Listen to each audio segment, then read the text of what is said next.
second.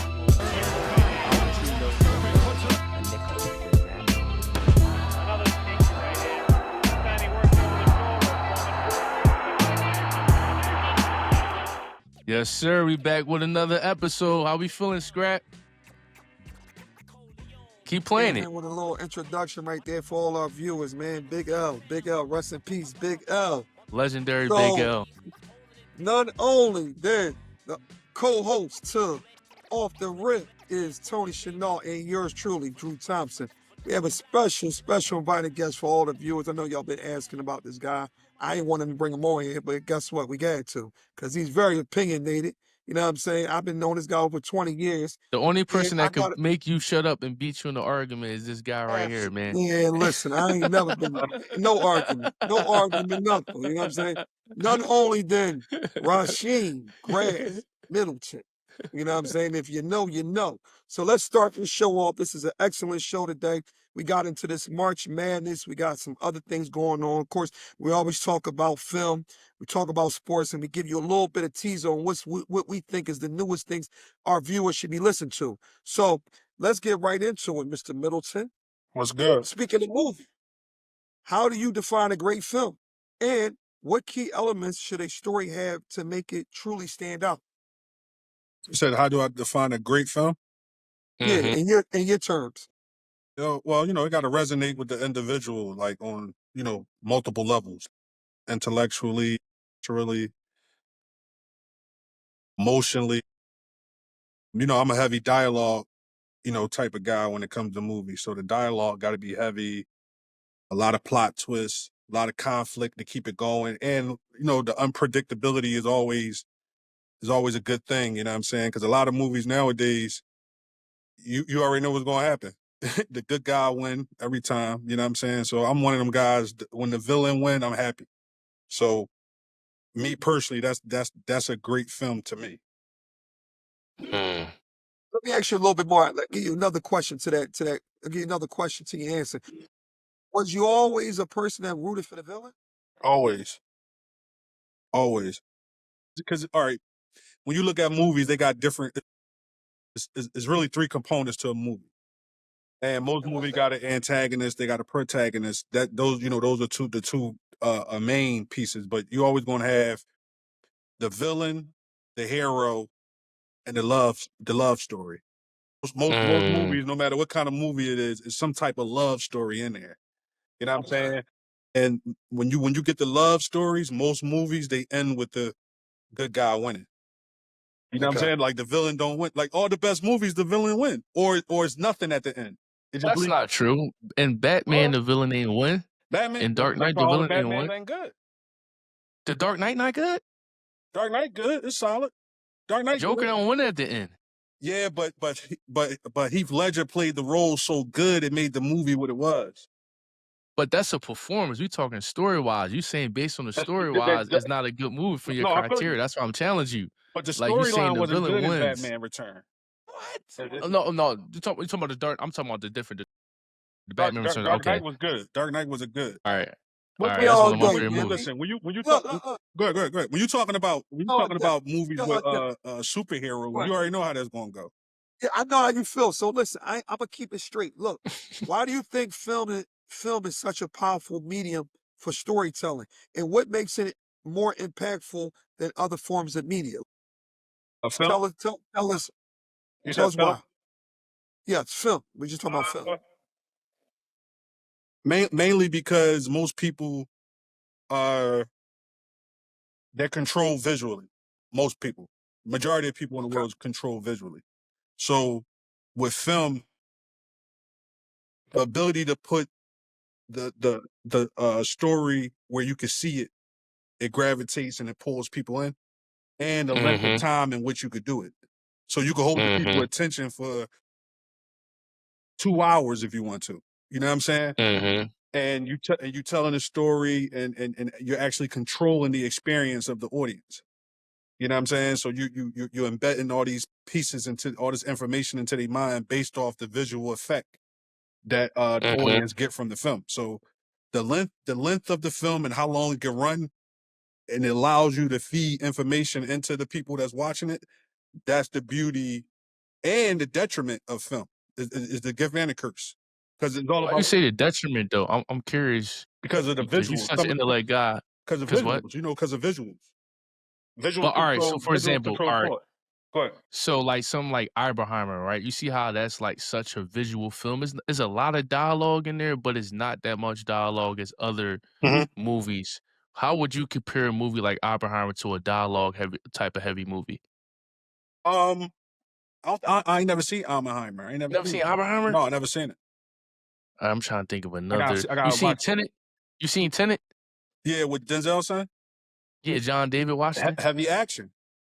But like, all right, so you saying that movie, right? It's heavy action. There's not that much dialogue. Are Mhm. you able to follow a movie like that and still be intrigued when, Yeah. like, it's actually Yeah, like the action of the yeah, actual film, like yeah, the characters' actions yeah. is more so telling the story actually Mhm. instead of being verbally Castaway. expressed. You got movies like Castaway. Ain't really Mhm. no dialogue. It's just him on the island. You know what I'm saying? Let me come in here real quick between the two of y'all, so because I know both of y'all. Listen to our viewers. What Tony is asking, what Sheem is going to explain, is a movie called Good Shepherd. Danny DeVito sat down with Matt Damon.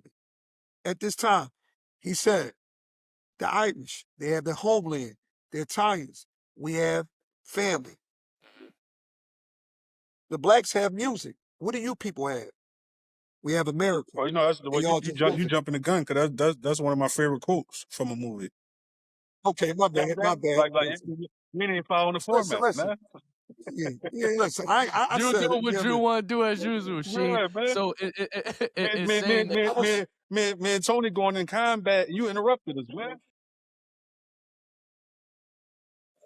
question. So it's saying that what are your top 5 movies ever and why these your top 5 movies? And if you don't mind, can you put them in chronological order for us? Oh, And just that's give us like a description of why mm. this is 1 and this is 2 and 3. Usual Suspect is my favorite movie. That's my Usually, the usual. that's my shit right there. And the reason it's my favorite movie because my man Jazz, he put me on it years ago. So I'm watching it and I fall asleep. Yeah. But when I wake up, the boy Kevin Spacey, he walking regular. I'm like, what the hold on. So it made me rewind the whole movie and I watched it. I'm like, yo, this drawing crazy, man. This Mhm. is probably one of the best movies I've ever seen in my life. So definitely Usual Suspect. Blue Chips. Because you know we come from a basketball background. Penny Hardaway is my favorite player, and it was like one of the most authentic basketball movies, as far as the visual play of the characters playing the basketball role, and the Mhm. backdrop of athletes taking money and stuff with everything along that nature. But Blue Chips, Goodfellas, that's my favorite mob movie. Goodfellas. It's another movie called Wedding Crashers. That's one of my favorite movies. It's a comedy because I love a certain humor that I love the pre-character and what in Crashes, right? yeah, like Vince Vaughn, one of my favorite guys. This one, yeah. Larry David. I love that type of humor. You know what I mean? It Yeah. fits me because that's the type of funny I think I am. You know what I mean? In my last movie, I got so many movies, but I'm gonna go with Remember the Titans. That's a classic movie. Yeah, I got That's Remember the definitely Titans. classic. I think that movie because we sports guys. So I never dealt with a lot of racism when it comes to sports because we really ain't living that Mhm. time. Well, I could say I did deal with some racism, but that's another story. You grew up in South Philly though. That's a very segregated community. Sports kind of weaves out the racism. True. You know what Yeah, I'm because saying? it unites all of us, brings us Yeah, together. Yeah. like music does. So I say remember the Titans. What he had to go through, the pressure of if he lose a game, they're gonna fire him. You know what I'm saying? What it means to his family, like you get fired in this town and you got to move now, and then you just think about the average person. Do you got enough money to move? You know what I'm saying? Or do you got a plan? Like, all right, let me get this money, then I'm gonna slide. Like it was crazy because you thinking about that. But yeah, I think remember the Titans. I'll get at the number 5. Nice. That's a good list, Sheen. Yeah, man, okay. Yeah, we're gonna say that. Listen, do you have any iconic movie quotes that Oh shit, resonates with you you? just gave one up, but I'll give you another one. Yeah, yeah, but I want to know something that left a lasting impact on you. When there's blood in the street, buy real estate. What movie that's from? That's from Inside Man, Denzel Washington. Mm. You know, Tony, you let us know your age right now, so don't ask that No, question. I watched Inside Man before. I just don't remember the quote. He wasn't paying That's one of attention. my favorite movies too. I got so many Yeah. movies, man. I can't He even wasn't name all paying my attention. movies. Yeah. Glengarry, Glenn Ross, that's a heavy dialogue joint. Taken in Blood. Mhm. I mean, There Will Be Blood. There's a bunch of movies out there, man. Nice. Okay, so moving on, which actor would you say represents your style of play on the court and why? My favorite actor, Philip Seymour Hoffman. You know what I'm saying? Why Philip Seymour? Because he's unpredictable. You don't know how he's gonna act. You know what I mean? The way he look, from the way he looked to the characters he portray on film and on screen. He's versatile. He could do it all. Like what he could play in any movie. He could play in a comedy. You seen him in a comedy with Along Came Polly next to Ben Stiller. Then you seen him in the joint with Tom Hanks. That's one of my favorite movies too. Damn, I forget the name of it. But then you seen him on what you call it, where he's playing the priest. Out the John Doubt. He just gravitated to me. It's crazy because when I mention him, people be like, "What? Who that?" They don't really know him, but he passed away. Rest in peace. But he was an amazing actor. Philip Seymour Hoffman. Go check his movie. Okay. Okay.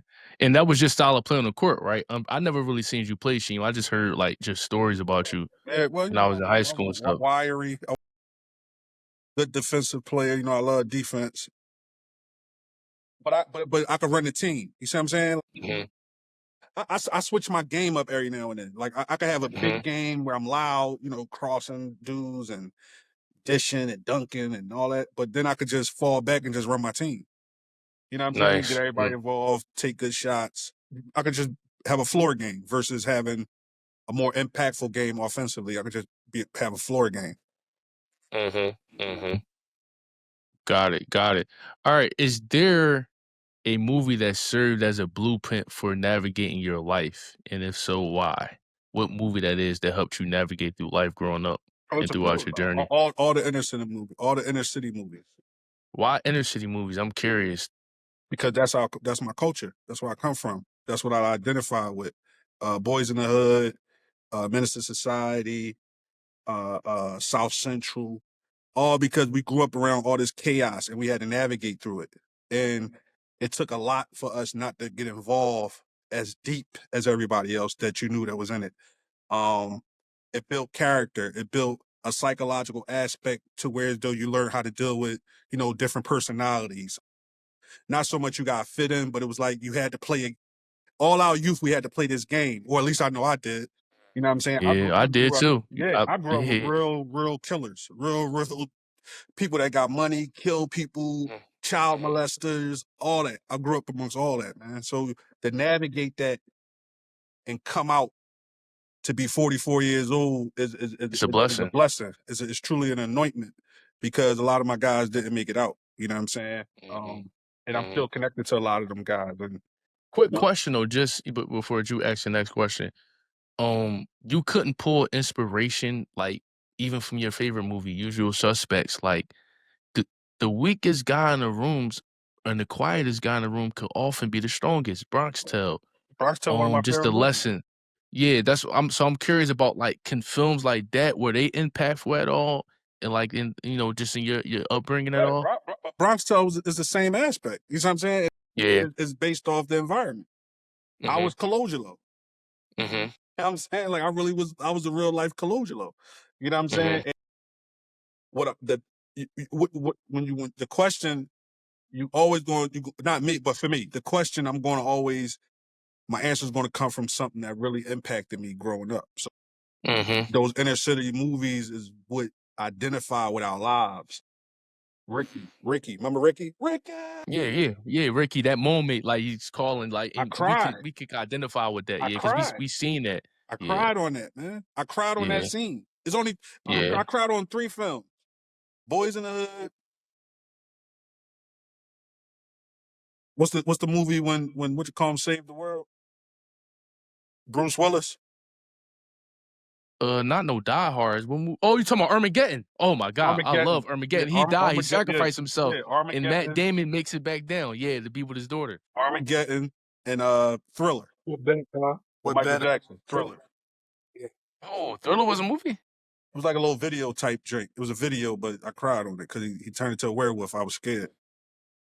Hey, you cried off that? Oh, and that's another story for I was young though. I another was probably like, day. what year that came out? It came out. I was Yeah, probably I'm like not, 5. I was like, I don't want to judge you on that. I don't think that was a criable moment, she. Man, he turned into that werewolf. That was scary, man. I was like, what the fuck? You nigga turned into a werewolf, man. Man, Hey, this was listen, this. we ain't gonna go too much into your childhood, man. Listen, man. Hey, let's take this to our next part. Next part of this, this segue we on. Since you had a guard in the backcourt in your high school that was actually from the other side of South Philly, which is my question to you now. What are your top 5 mafia movies, and what makes them stand out to you? So when you say mafia, you mean Italian mob, Jewish mob, gangster? What? What's the criteria? All All any of them, across. all across the All board. right, Goodfellas, Carlito's Way, Donnie Brasco, Eastern Promise, The City of God. Sheen, I love you to death, Sheen. That's 5. You gotta Where's the ask me that question. Godfather? You ain't gotta ask me that question. I never We really gotta watched. I ask never you. sat and watched The Hey, Godfather. don't ask me the question because Hold on. We hold on. We gotta no, ask this. no, we Where's the don't. Godfather I in never that sat top and watched 5? them. I gotta You watch never them. said. Why? You will love the Godfather. I probably would. I never got around to watching You them. never was like intrigued or interested at all to watch Godfather 1 or You know 2 what at it be? least? You know what it be at times? You growing up and it's like books. You know what I'm saying? Like certain people read these books and now you're starting to meet these people and everybody read this book. Everybody read that book. It's like everybody seen Godfather, but I never like sat and watched it. I just never watched it. Yo, you ain't watched God. People say that to me all the time. You ain't watched Godfather? I'm like, no, I never watched it, dog. Like, what you want me to tell you? I never watched it. Everybody watched it though. I just never watched it. You So gotta that's something I watch it, gotta bro. do. Something I gotta do. Yeah, you would definitely. That's your list, though. I was just curious because you a film buff. You very articulate, intellectual Oppenheimer, guy. So Godfather, I gotta yeah, watch those. Was it Oppenheimer and Godfather? Oppenheimer is And Godfather. crazy. I gotta It's watch them. 3.5 hours, but it's a fucking beautiful film. It's like emotional roller coaster you on throughout the whole film. And you got to watch this new movie too. I just seen the other day called Alter Nights with Robert De Niro. He plays the guy Frank Costello. Yeah. That's what I was telling you about, Drew. Crazy, He played crazy. Castello. I seen that joint Saturday. Oh yeah, I'm going to Yeah, see it's it. a, Yeah, I'm going to Crazy. see that I didn't Tuesday. know they was getting down like that Oh yeah. back in the Oh early. yeah. Yeah. I seen it. I seen the advertisements in the movie theater. Yeah, it's really a good film. All right, last question on this film segment. I guess you probably can't really answer this question fair, but I'm gonna still ask you: who was a more dynamic character, Vito Corleone from The Godfather or Alejandro Sosa from Scarface?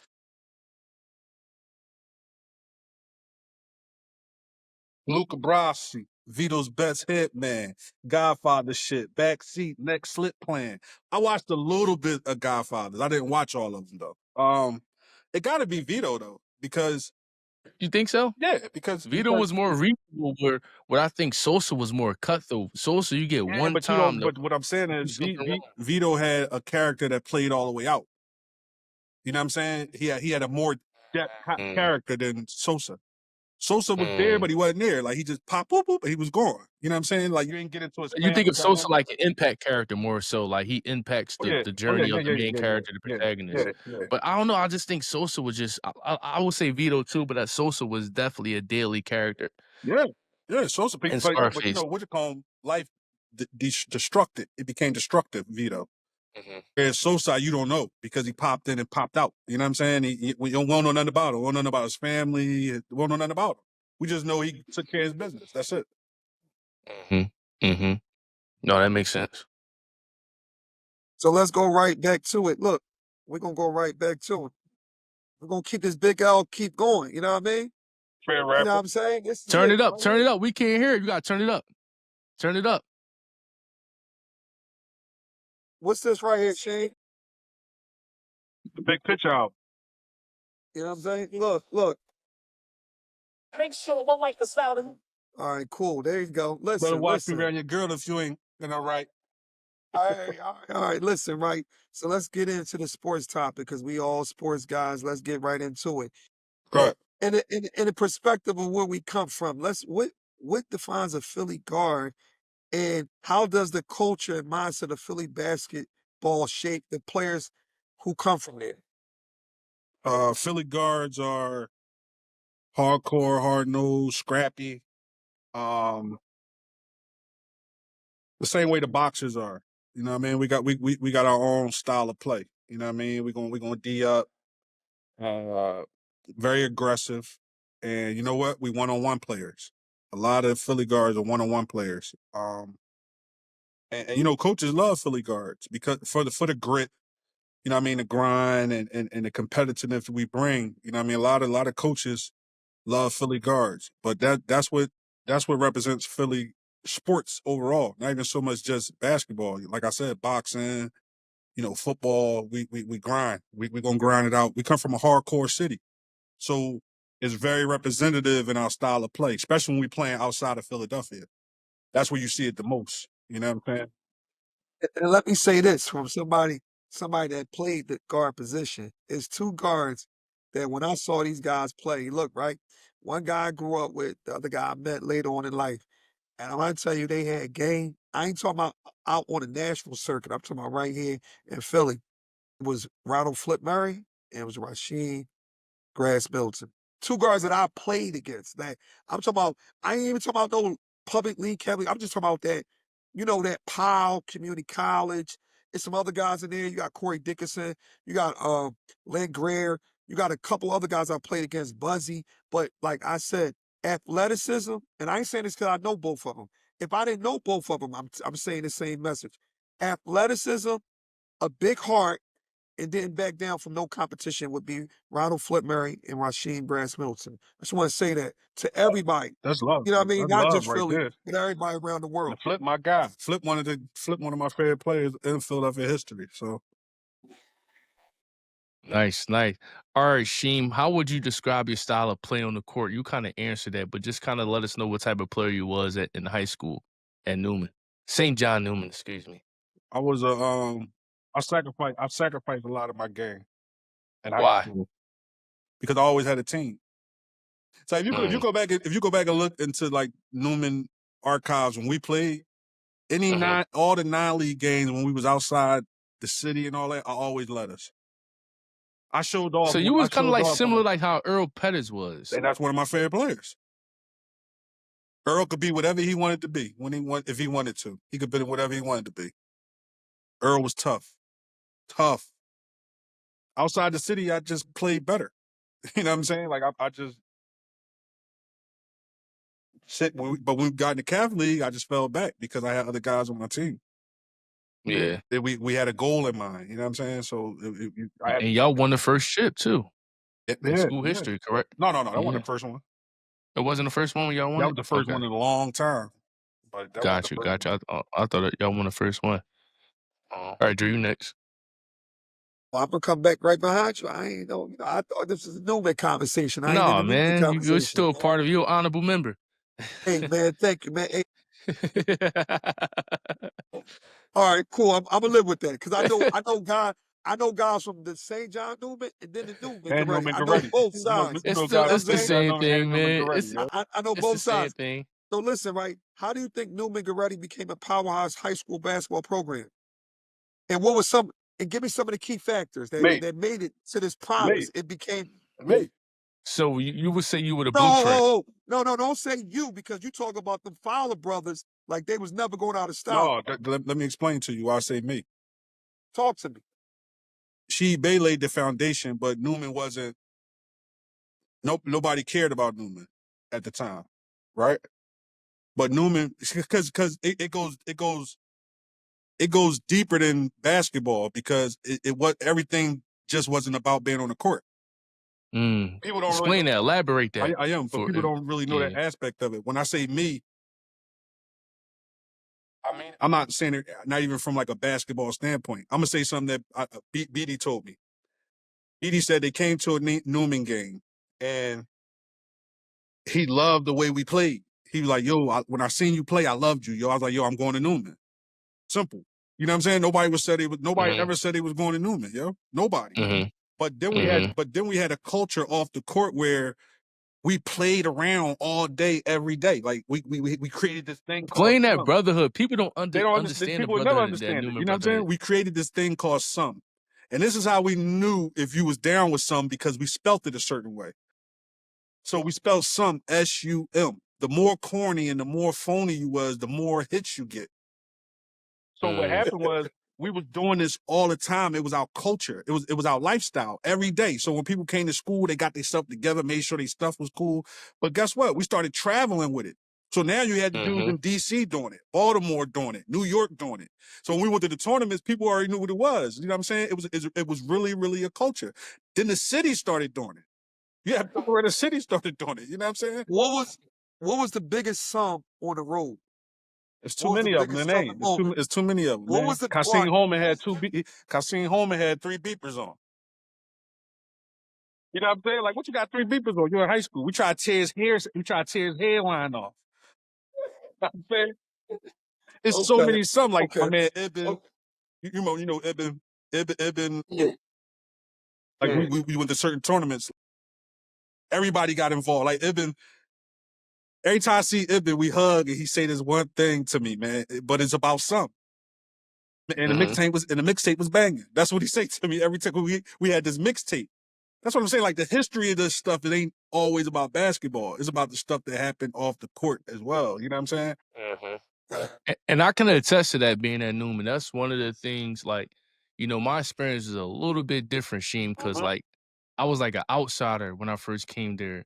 So, like, a lot of people didn't know if I was coming, like, on the cocky side, arrogant. Right. But once I got accepted into that brotherhood, you understand the value of it. Like, I'm still close with all my teammates today, like Lamont Fulton, Tyreek Durant, Mustafa Jones, just because we have that unbreakable bond that we shared while we was there. So it's definitely one of a kind. And I would say it's even bigger than, like, the experience you have in college. Yeah. Like, it's a All day. special bond you have with your All teammates day, there. man. All day. And saying that, Basketball is bigger than college. I mean, high school yeah, is bigger than college. I agree. You know what I'm saying? I A lot of agree. dudes had great Yeah. high school careers, but they college career didn't go as well Because as their it high gets school career. political. It gets It gets political, right? political. Right. Conference, if your coach like you or not. It comes down to likability. If you not like in that 1% where you a can't miss Cooper Flag, Michael Beasley type of talent, and you on that spectrum of borderline, like a really good player, average player, Yep. it comes down to likability and who's really Politics. pulling You for got to you. deal with the politics Politics. of it, and you know because you went from Yeah, I Lake went through it. Yeah, I Forest went through the politics. to Yeah. Nova, and you was, and the thing about Tony was the top guy. He was the top guy, 8th grade top guy. You know what I'm saying? So his story alone is one of the best stories in Philadelphia history. You know what I'm saying? People need to Yeah. do a joint Yeah. on Tony. You know what I mean? Because Tony was that guy. No, to be Yeah. real with you, like how many dudes was the best 8th grader in the country? Not too many. Yeah. You see what I'm saying? Yeah. And then he went ACC and came back to the Big East. You know what I'm saying? But at the same time, he had an illustrious career at Neumann, right? Because he's one of the best players to come out of Neumann. He had one of the best careers. I pay attention to stuff like that. You know what I mean? The fact that he went to Neumann already, I know the history. I've seen the games, stuff like that. To be the top 8th grader in the United States of America. You know how many 8th graders that play basketball in the United States of America? That's a lot. Yeah, it's a lot. It was Thousands, millions. nowhere else for him to go at. Where There's else nowhere people to gonna go when at? you up, you go You down. gotta come Yeah, down. yeah. Like you Gotta gotta come come down, down, yeah. man. You And got and to. then the crazy thing, you could be getting better and still coming down. That's the And crazy. as a Yeah. young kid, You know that who told me affects that though? your confidence, self-esteem. DeMar Johnson told me that. Mm. He said, there's nowhere else I could go. To the viewers, who they might not know, we got some young viewers in. Can you tell them who DeMar Johnson DeMar is? in a Johnson quick- was the #1 player in the country. I forget the year. It might have been 99 He from DC? from DC. I Yeah, remember played that name. down I in- saw, I yeah. played played against down in DeMar he was on Johnson the when I was in prep school. They team was DeMar Johnson, Caron Butler, DC is. Yep. Wilson Wesley. Caron Butler was in the game. Yeah. He from Wisconsin somewhere, but Wisconsin, yeah. he came all the way to Maine Central Institute. They was #1 in the country. We was #4 in the country. But we played against them. But before the game, my man Tim Washington, he from DC, 6'9", Bama. And him and DeMar had a relationship, but I used to go to DC with Tim for the weekends.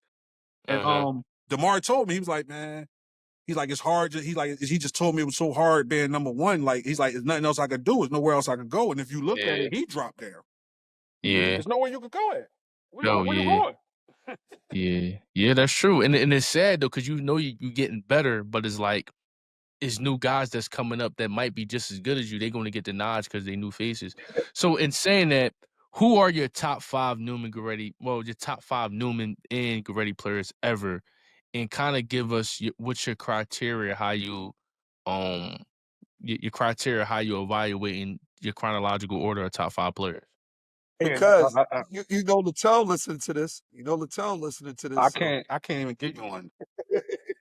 Nah, man, you can. Like, I can't. I can just throw some names. I can't give you a top 5. Why you can't give a top 5? Listen, he gonna do a top 5. There's too many. Because I'll be biased first and foremost. Because I'm gonna go. But it's your list though. So okay, it's like, so all right. So let me be biased. Shebe. Okay. Shebe. Why Shebe number 1? Because he established the foundation. You know what I'm saying? And he was tough.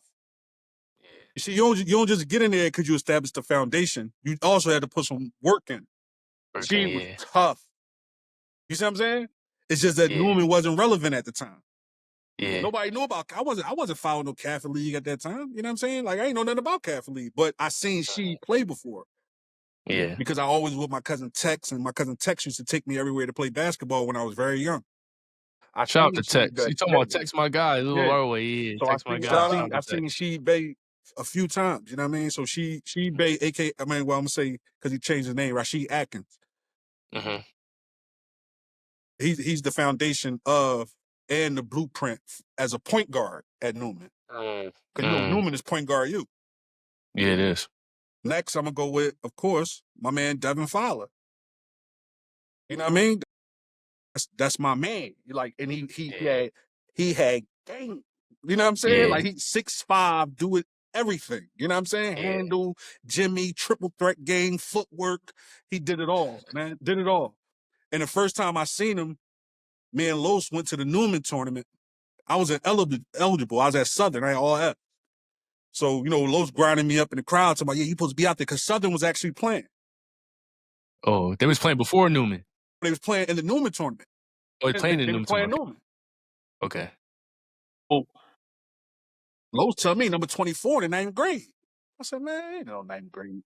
Man, when I say this boy was bad, dog, this boy was bad. I was like, yo, he tough. I got to come here, yo. And it's crazy because I actually said that. I was like, yo, I want to come here, yo. Like, I want to come to the school because you know why? It was a night game. I never played a high school night game in my life. It was a night game, yo. A Friday night game. I was like, yo, I gotta come to this school. And it was rocking in that joint. Yeah. So I gotta go with Dev. Then I gotta go with James Fowler, his brother. His brother, yeah. His older brother. Yeah. Now I'm gonna go with James because James had game. James will lock you up and bust your ass. Which way you want it? Which way you want it? He give what you want. He gonna lock you up and he gonna bust your ass. And he don't run from no competition. And he was a leader. You see what I'm saying? Like, he the one grind me and Bri up when we thought we was too good to do what we supposed to do. You see what I'm saying? So I learned from him. He was somebody I looked up to. You know what I'm saying? At the time, because he was right there. He was a leader for that team. Victor Thomas. Vic was tough. I got him up tough. You know what I'm saying? Never shot a 3 in high school, but led the A10 in 3-point field goal percentage. Never shot a 3 at Neumann, though. So Vic, because Vic came from the public league averaging 30 points and came to the Catholic League and he started averaging around 16 points and we won a championship. You see what I'm saying? Because Catholic League kind of tougher. You know what I'm saying? The coach tougher, yeah. More scouting reports and things like that. So Vic was so tough, though. Hot. Everything. Like, we played Mercersburg Academy. They had 2 7-footers. So in the magazine, they said, Neumann want competition. They better be careful what they wish for. They played Mercersburg Academy. So Mercersburg Academy had this kid named Mike Simmons. He was the #1 point guard in the country. And they had this other kid named, his last name was Bush. He was like one of the top wings in the country at the time. When I say we went in there and bust their ass, dog, Vic dunking all on the 7-footers and all that, I was like, it was crazy. It was crazy, yo. So I'm gonna go with, how many is that? 4? 4, you got one more. My 5th one is gonna be, I'm gonna go with Scoop Jardine. That's my 5th one. Yeah, 5th. Why Scoop at 5? I'm just curious. Because I love to watch him play. I love to watch him play, man. Okay. He was a delight to That's my fair. eyes, man, to watch Scoop play, man. And that's my young boy. You know what Yeah, I'm y'all saying? from the Like, same hood. yes, I know Scoop for so long. And the thing about Scoop is, Scoop was bad when he was young. Yeah. You know what I'm saying? Scoop was a little bad, little young boy running around, right? But when I used to be in the park working out, Scoop would stop everything he's doing and come work out with me Yeah. all the time. You know what I'm saying? So when he got that break, he went to they call it hoop. Like an Eastern camp. Yeah, they call it Hoop hoop group group camp. With now. Shub, I think Shub took him up there. The Shub always told me the invitational story. school, shoot, Yeah. went up there, did his thing. My prep school coach called me and was like, "It's this kid up here, Scoop Jardine. He said he know you." And he's like, "I want him at my school, this, that, and the third." And I was like, "Man, if you could get him, get him." But at that time, Yeah. every high school in the nation wanted Scoop. Yeah. Every school. But Scoop ended up, That's I'm crazy. like, "Scoop, you gotta go to Neumann, dog."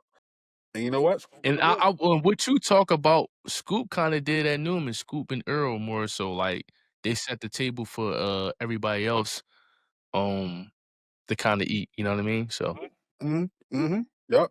Because Earl sacrificed. Now Earl one of my favorite players too. That's what I'm saying. Like BB one of yeah. my favorite players. You know Total what I'm saying? package right there. Yeah, you know what Why I'm saying? Tabby? We didn't mention Tabby, man. Tabby Tab carried tough it too. Like I could mention a bunch of dudes, man. I could mention Maul Yeah. Wilson. You see what I'm saying? I could Yeah. mention dudes that Yeah. didn't even play. My man Milt Rodwell. You see what I'm saying? Yeah. Like Half even the Wally first round. Hepburn didn't play, but Wally's one of the toughest dudes Yeah, too when he but was there. Milt was one of the Yeah. toughest dudes. Milt somebody I Yeah. learned from in practice every day. Yeah. You know what I'm saying? Yeah. But Milt had, I don't know what happened with coaching Milt, but it was no reason. Rest in peace to my man Sean Yizer. Yizer was tough. Mhm. You know what I'm saying? It's too many. I got guys like that came. What Wayne Jones, rest in peace. Wayne was tough. G Mhm. Rap was tough. Mhm. You know what I'm Mhm. saying? But it's just it's so much talent there. And you got guys that was in practice that just practiced, like little Ant Natali and Mhm. Jamie Beavers and Al Greenman. You know what I mean? These dudes that could play, but they couldn't get the opportunity because we was there. You see what I'm saying? They had They to was wait. playing behind a lot of good guys. Yeah, Yeah. John Wimberly. They had to wait. Look, Yeah. man, tough. Yeah. Man came to Neumann, left Neumann because he was in competition with me. Yeah. You know what I'm saying?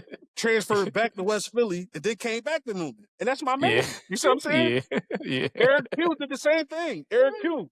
Pugh was the top 8th grader in the city, came to Neumann, thought he was better than me. Found out the hard way. And he transferred to Dobbins. But that's my man, though. You know what I'm saying? Yeah. He had Yeah. so much Yeah. talent. It was tough. Yeah. You know what I'm saying? Doug Fairfax left Neumann when we came.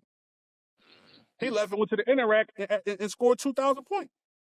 Let me ask you this. Let me ask you this though, right? Because this is gonna be a ongoing conversation for many years. Just not in a quick snapshot. Give me your top 5 Catholic League guys, and then another snapshot. Give me your top 5 public league guys. No rhyme I or can't do reason. no ever. I can't do ever. I just give you my guys. Just give me your guys. Top 5 Catholic League, top 5 public league. Let's get Donnie right to the Carr. point. Donnie Yeah, Carr. there we go. All right. Arthur Yard Davis. Right. Again, Rashid Atkins, a.k.a. Rashid Bey. Mm-hmm. Eddie Griffin. Mm-hmm. That's 4. That's 4. You got one more. One more. I No Kyle Larry? throw Derrick Jones in there. No Kyle Larry? I throw Derrick Jones in there. No Kyle Larry? Throw Derrick Jones in there. I mean, you can throw Kyle in there Jesus. too. I'm saying, it's guys. You see what I'm saying? Like, You throwing Derrick Jones over Kyle Larry? high school wise? Yes. Derrick Jones a female. Kyle Larry was a top 30 player. He was like the number 4 point guard in that 04 class. Derrick Number Jones 4, is a number 5 female, point guard. man. Yeah, Derrick Jones is something to come see, man. He was more exciting, like, because he's athletic. That's what I'm talking about. But he never what won. I'm saying is, I'm not putting him over or under Kyle. It's just that I'm gonna throw him in there. All right, take Derrick out. Kyle Lowry. No, it's your 5. I'm just challenging. How many years you. Kyle Like, played in the Catholic League? How many years? 2. Okay, 2. so throw Kyle Lowry in there. Yeah. All right. And then what about just the city question? Just top 5 guards from the city. What you said public league too, right? Yeah. I'm sorry, Drew. Publicly, I'm sorry. Really. Len Greer, Flip Number Murray. 1? They don't want him. Len Greer, Flip Murray. Hold on, Lynn Gurr. I love you, Lynn Gurr. That's my OG. He's executive producer of Old Head. I want if you see this. I just want to make sure he didn't have your number 1. You done funding No, gone, baby. Funding is no, gone. no. That's my guy. I just want to throw that out there. Yeah. No, listen, Leave the project. my guy, man. I was just shocked you said number 1. I'm thinking like over like Earl Monroe, like all these other guys. Like you think about it, if they had mixtapes out back when we played Flip, Len, they'd be at Duke, Kentucky, North Carolina. You know, they'd have been at them schools easily. But Len, Flip, Murray, Flip Murray, Rad Towns,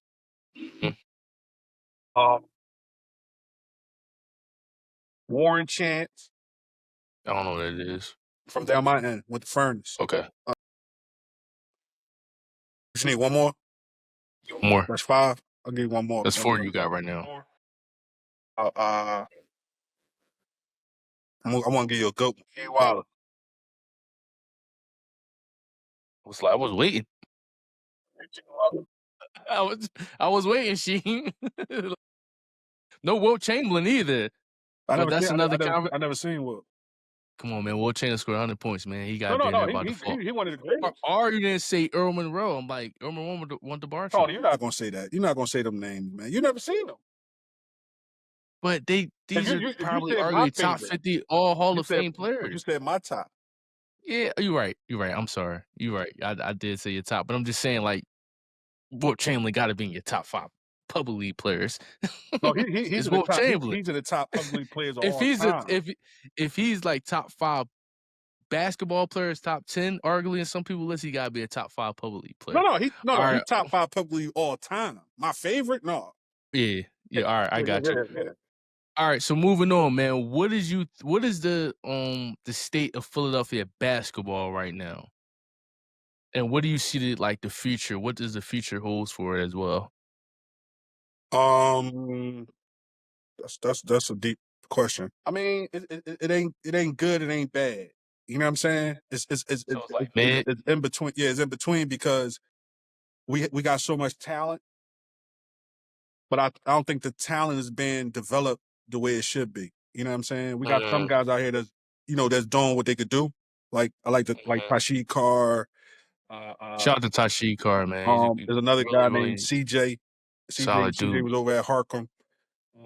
He a really good guy developing, some kids. But the overall, the people who hold the platforms and the seats, their egos became too big because now it's not about the kids no more. You see what I'm saying? Once you get away from the main thing, everything's get watered down. So the product get watered down. So we got guys that got seats at the table with platforms that can showcase these kids, but because they got egos, they don't mess with each other. So it kind of the kids suffer. The kids suffer, but the city suffer because Philly should be a hub, a stop for high school basketball all across the United States. You see what I'm saying?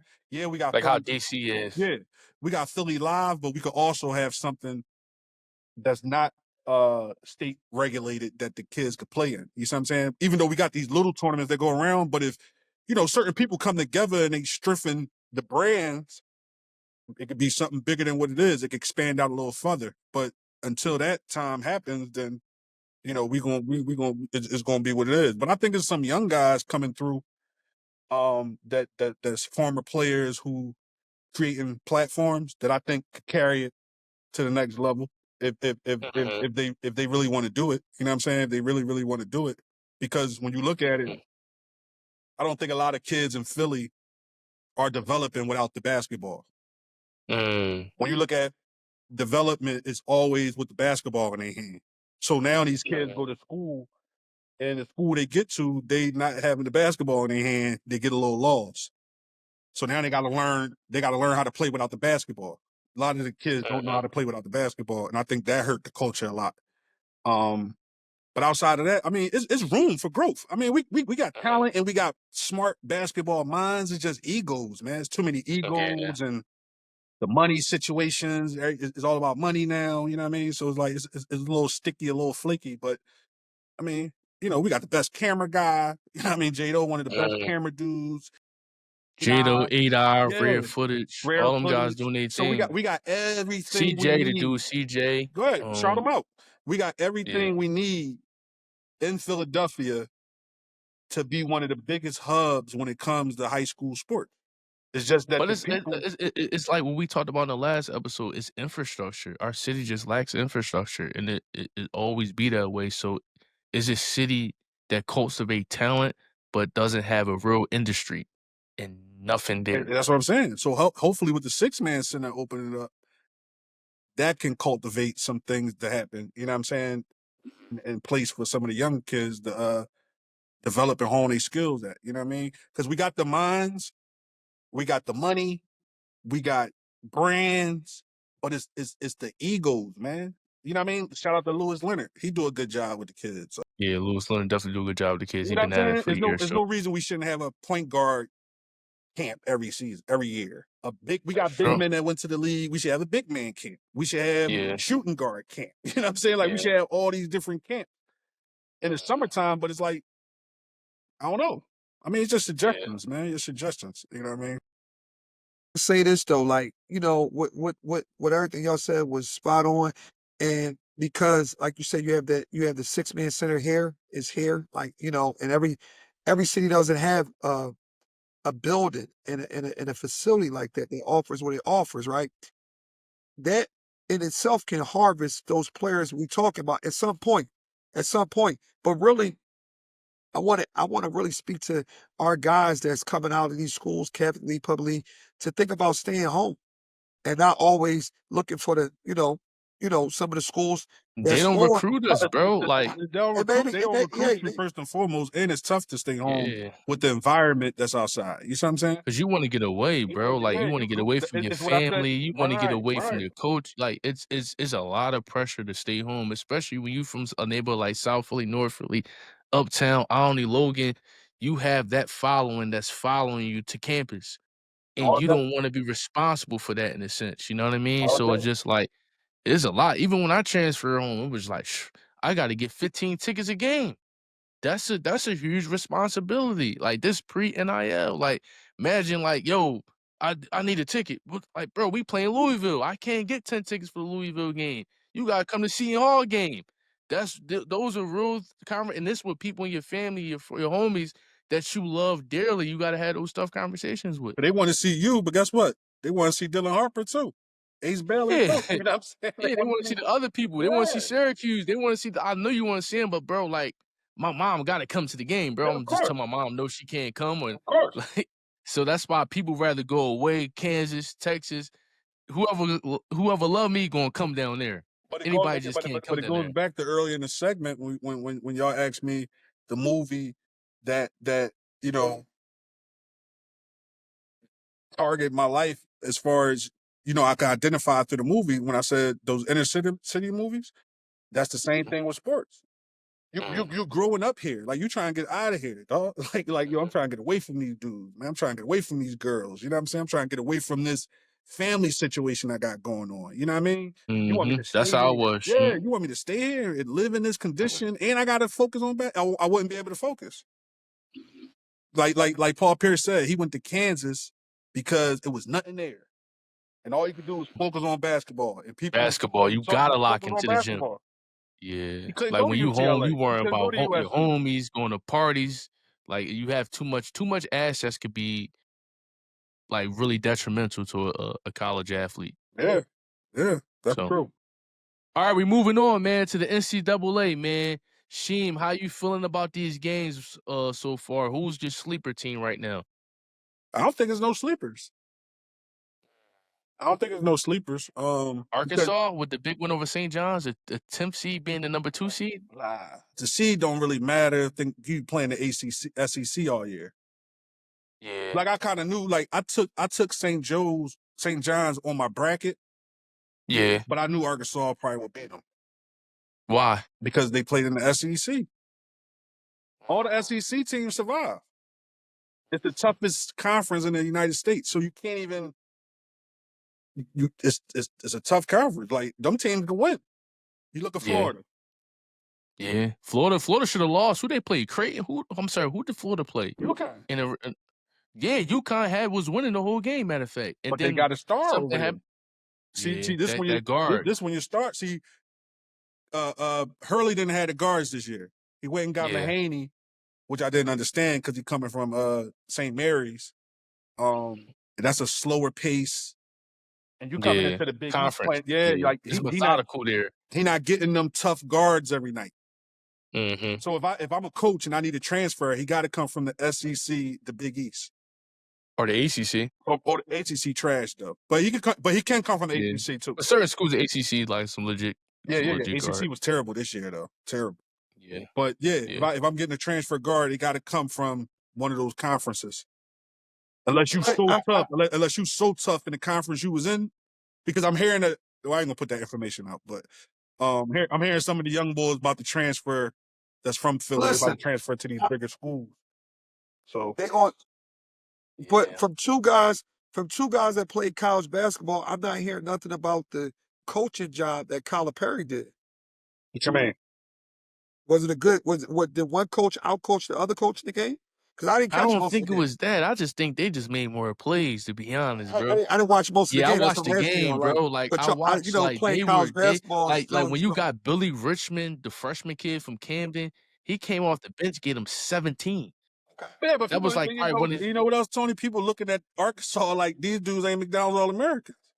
yeah, because it's not people expect Kyler Perry teams to be John Wall every year, so it's like they still legit players. Like DJ Wagner was the #1 player in the class. I'm saying. You know what I mean? Like the dude, Florida Atlantic, that guard tough. Boogie Flannery was #1 guard in his class, so he got dogs on the roster, bro. They lucky my man Thero hurt because it definitely He's the best player. He's the leading scorer. Yeah. Okay. Wait till he come back. Arkansas can win it. Yeah, they can. Because it's all about getting hot at the right time. But this in and the that's the tournament. thing. It's one game. Yeah. This not SEC play. This not ACC play. Atlantic 10. You can't scheme for these teams in one game play. You can't do it. It's hard. Yeah, it's It's hard to do. And that's why UConn went so far, because Hurley is a great coach. They're going to run their stuff. They just didn't have the guard.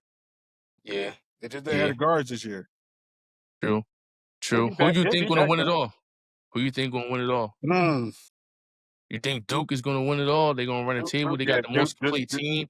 But I'm still worried, though, if you get them to play in half court and you got guards that can get under their guards and guard them 94 feet, I think they beatable, bro. No. They're beatable. Like what you said is actual facts. They're beatable. But Josh Shire is a hell of a coach. They're going to run their stuff. But if they can run into somebody like Arkansas with a healthy Thero, or if they run into this Florida team, or who else I like? Houston is good. Houston can't score, though. They can't score. But they can guard, though. But see, this is the guard, difference, but they though. can't. This will See, hurt them that, every like, year, did you watch Auburn versus Creighton? Creighton that's was what I'm saying. doing If they but run then Auburn could guard, though. They Auburn might guard. go on scoring drives, but you're not scoring either. They got with all the 5 players they play are all interchangeable. They could switch everything. So a team like that is so difficult to play against. Like Auburn, like you're saying, Auburn tough, tough. Michigan State tough. Michigan State. Because they just lost to Michigan State, I think. No, they won. They beat New Mexico. They beat New Mexico? Yeah. Oh, I'm sorry. See, the reason I'm saying is because it's one game. There's only one game. So it's going to be tough to beat Arkansas and Florida, and it's going to be tough, man. But Duke, I wouldn't be surprised if they did win it. I wouldn't be surprised. Yeah. All right, Drew, introduce the last question to him. Last question, man, of this tournament, man. You know, since y'all mentioned some of them names, who will be the #1 pick? Is it going to be Cooper Flagg? Come on, Cooper Flagg. Dylan Harper? Cooper Flagg, man. White boy. I really like Ace Bailey, though, bro. I like Ace. That's who I would take. I'm not. I think Cooper Flagg is gonna be a good player, bro. I don't think he's a franchise player. I don't care what he doesn't do nothing. He franchised in this league. You think he's a franchise player? Like they're gonna build a franchise in around this league right now? Yes, But Absolutely. he can't shoot the ball. He's not a good shooter at that You can side. work on shooting. But then Sheem, he don't have no position. What's his true position? No, He's you not a got- 4. He's not a 3. He's a tweener. That's what makes him good. I'm That's not what makes him sure, good. bro. You could put him on the He perimeter. plays hard and he's athletic. He got But a if you he put him got a on the motor about perimeter, himself. what's Chet Holmgren at 5, right? Yeah, he's 7'3" though. And Cooper what? And he 6'10"? shoots threes. He's 6'9", 6'8". Cooper shoot threes. But he don't shoot the ball well enough at that clip. And his swarm is behind his head. Yeah, but you could. Look at But the that's all mechanics. stuff you could develop though.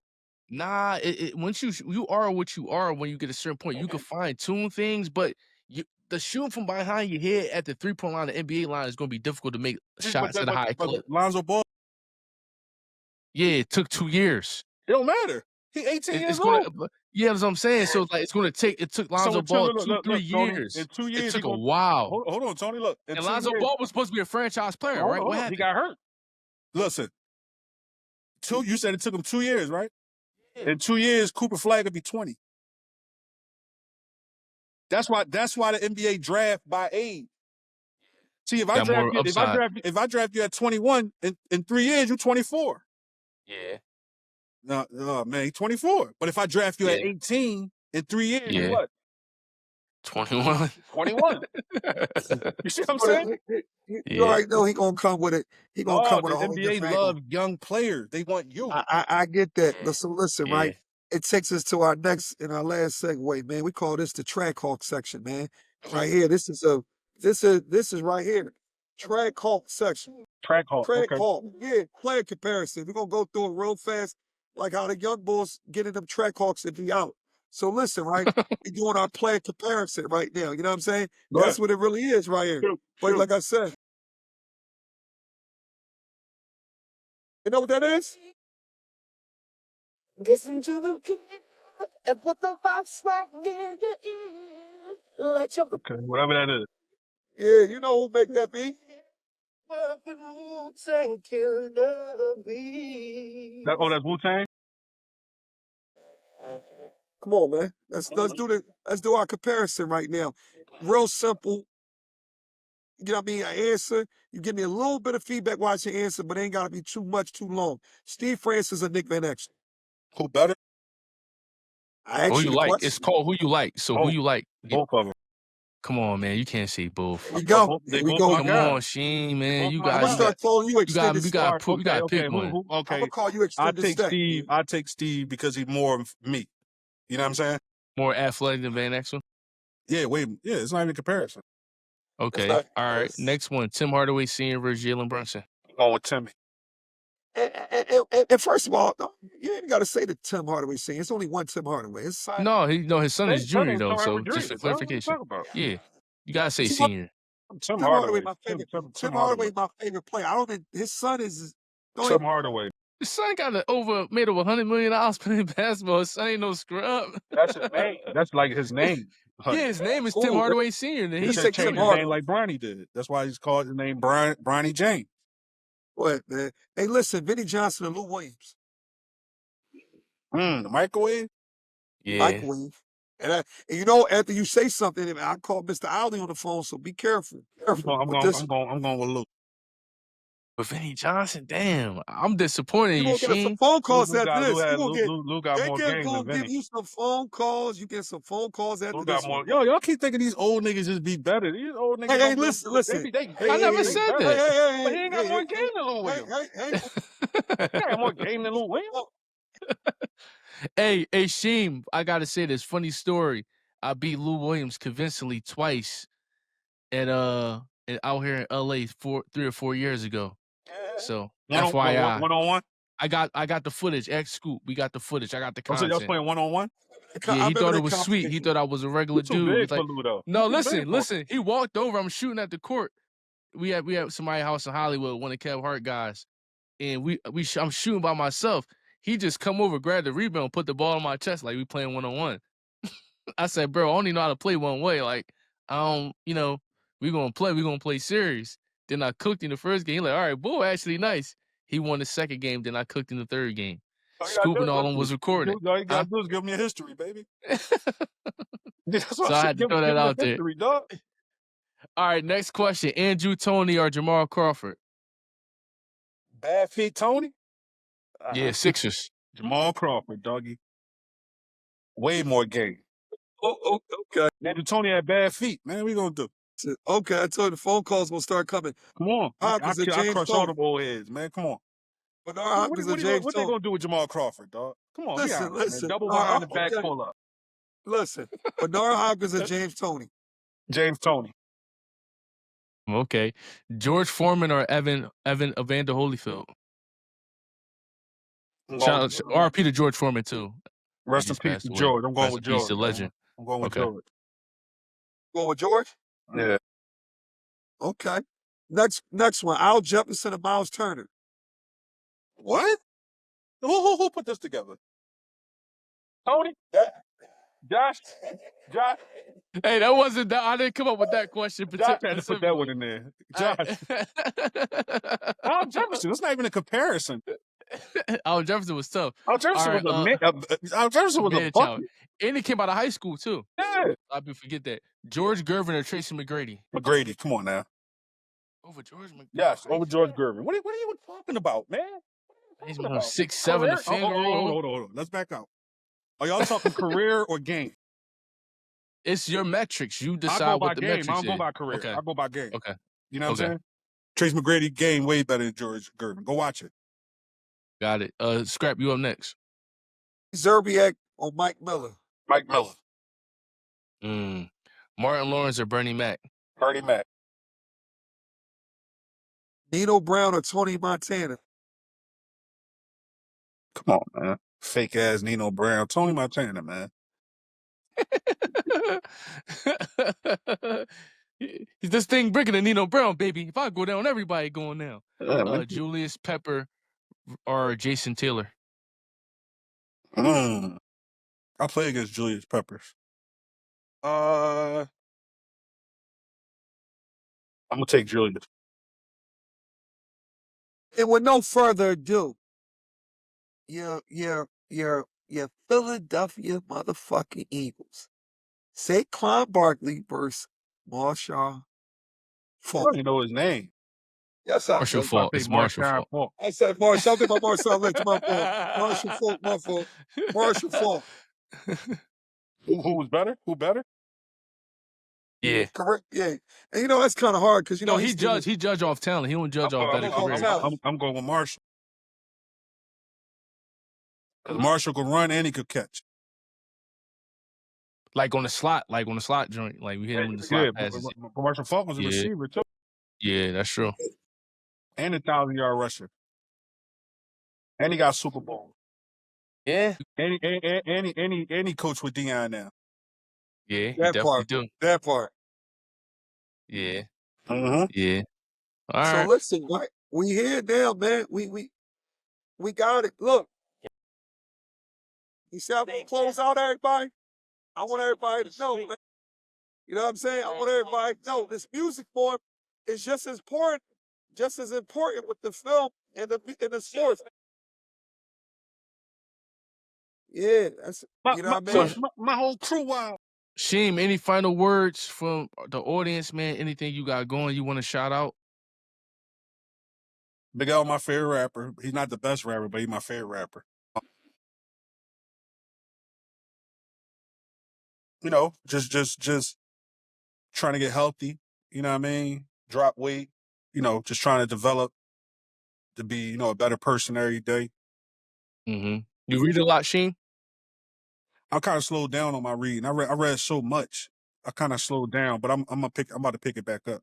I've been I got a reading book for you to read. Atomic Habits by James Clear. I text it to you. What's it called? Check it out. Atomic Habits by James Clear. Yeah, great send me book. that. One of the best books I ever read.